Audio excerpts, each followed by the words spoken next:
Simula na rin ngayong araw ng pilot run ng matatag K-10 curriculum ng Department of Education. Silipin natin ang sitwasyon ng isa sa mga eskwelahan na magsasagawa ng implementasyon nito. Live mula sa Malabon ay unang balita, si James Agustin. James?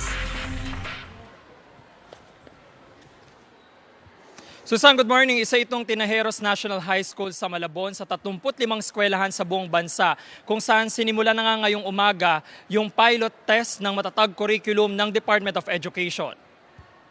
Sa ilalim ng inilunsad na matatag curriculum o ang revised K-10 program, dinecongest ang lessons na ituturo sa kindergarten to grade 10.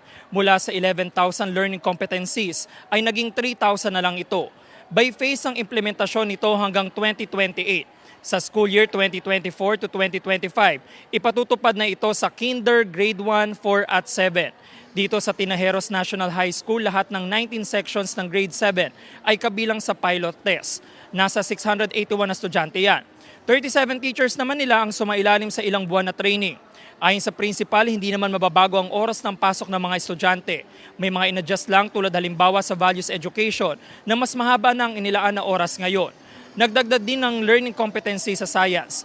Ang LGU handa naman daw tumulong sa mga kailanganin ng mga estudyante at guro, lalo pat 5 sa mga eskwelahan sa NCR na may pilot test ay sa Malabon. Nabawasan na po ang mga learning competencies. Yung 11,000 na learning competencies po ngayon ay 3,000 na lamang po. At dito po sa DepEd Matatag ay meron pong focus. Ang focus po dito talaga ay yung delivery of instruction. Kailangan ay quality education. Yun po ang hinahanap ng lahat. Kapag ka po nakafocus ang learning competencies natin, sabi nga po ay dinecongest. So dahil dinecongest siya, lahat po ng mga essential learning competencies lamang po ang mga hinarvest. May mga needs sila, mga technical needs, ipoprovide din po ng local government. And then, syempre, with our Schools Division Office, inayos namin na mabuti lang na itong first day ng launching ng ating matatag curriculum.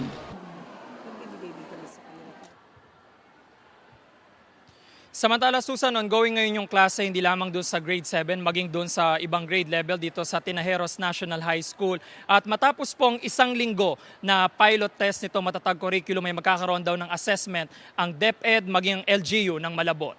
Yan ang unang balita mula rito sa Malabon. Ako po si James Agustin para sa GMA Integrated News.